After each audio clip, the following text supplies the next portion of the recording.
Hello, my name is Adam Manuel, and in this video I'm going to briefly discuss the idea of scale in a government. So, what is scale? So, scale is basically how large can a government become before it can no longer meet the needs of its people. So that would include finances, general livelihood of its citizens, stuff like that. Once this citizens become no longer satisfied with their needs being met by the government, is a sign that the government is becoming too large. You can think, as an example, the Roman Empire. It started out as a republic. People were elected. People would vote.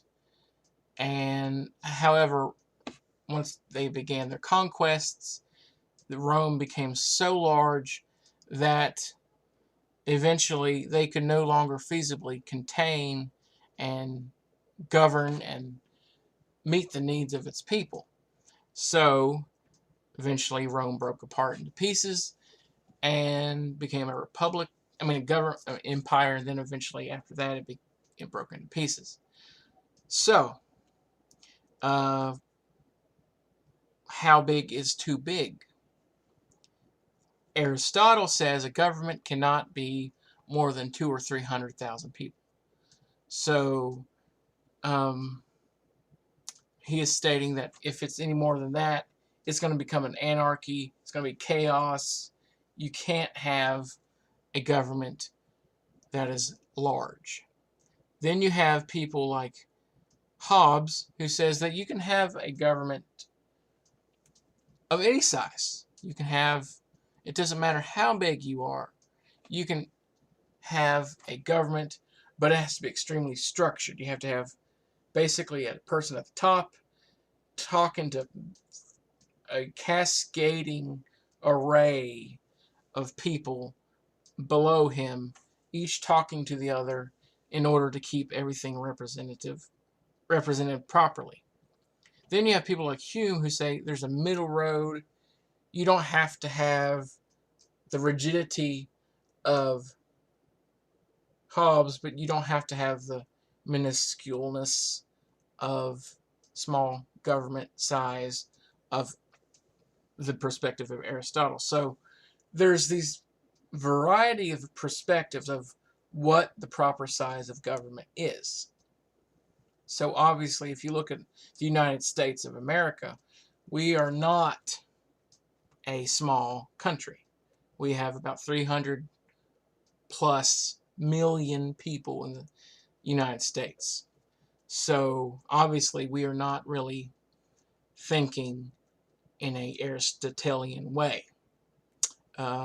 Then you have, so we're probably some combination of a Hobbes or a Hume perspective, because I mean there are some counties that can be quite small. I mean, I live in Southwest Virginia, and some of these towns are quite small, and it's pretty easy to govern. But when you get into the big cities and stuff like that, it becomes quite difficult to accurately get representation for those who need it. So, what's the correct size then? And that's really something you can't really answer, because every government's constantly changing, and the United States has grown so much. Every country has grown so much. Dr. Livingston mentions that if we had kept pace with the growth of the United States and changed our representation to represent it, we would have a drastically different representation than we do today. We obviously probably wouldn't have the amounts of senators and congressmen. It would probably be 10 times as many as we have.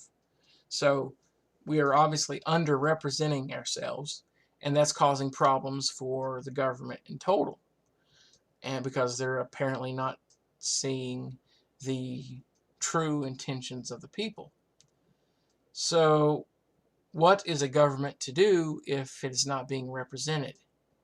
The United States during the Civil War kind of put a bad image on the idea of secession, but secession is a logical option for a government that is feeling that it's no longer being represented the way it wants to be.